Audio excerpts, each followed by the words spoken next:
Bafowethu thiz Durban Network enkabeni yetheku la sikhona ubani lo Victoria lo ubani umgaqo ya uVictoria lesibona awubiza Victoria yababiza uVictoria esigcine sabo labantu laba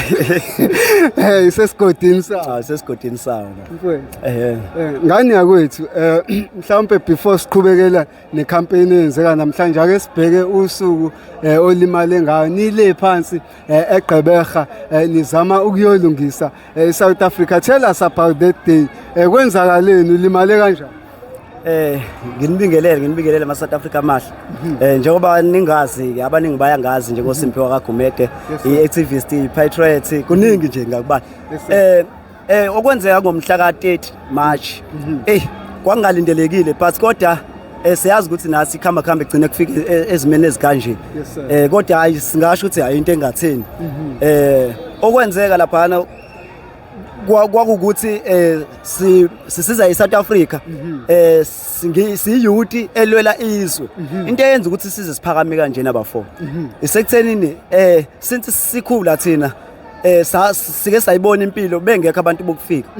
ingcono kungafani njengamanje sabese siyasukuma sabheka ukuthi okay because manje sekunje akusafana naseqaleni so kuzoba nzima if singasukumi manje sekufike lesasikhathi lesana sicabangela laba abantwana abasebancane abeza emva kwethu iyona into yenza ukuthi size sigcine sesisuma kanje sibona ngazothi sihambela izindawo ezikude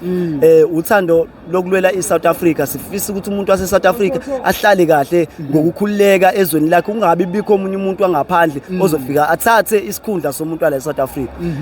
Njengoba ngalimala laphana bafethu engizozama ukusho nokuzogcizelela abafethu kwakuyinto encane kwakukhombisa kona ukuthi umzabalazo usaqhubeka igazi lachitheka lapha yana alichithekelanga amahala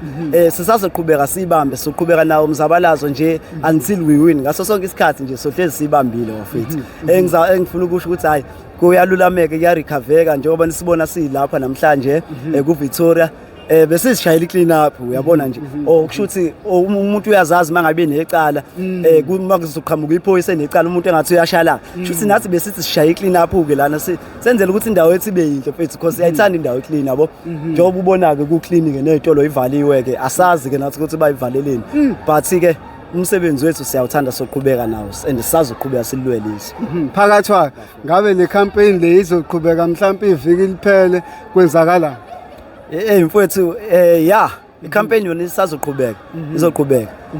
isonto liyoze liyophela futhi mangayenzeka kuthiwe futhi inyanga iyaphela asinankinga singayibamba mangayenzeka kuthiwa silala lana asinankinga singalala nomelele yebo uyabona njengoba singaba la asinankinga nje indawo yethu nje ezama South African citizen singenza noma yini esithandayo masingalanda ingubo zethu sidlale la silale phansi singakwenza lokho kona umzabalazo usazoqhubeka nje isonto lonke.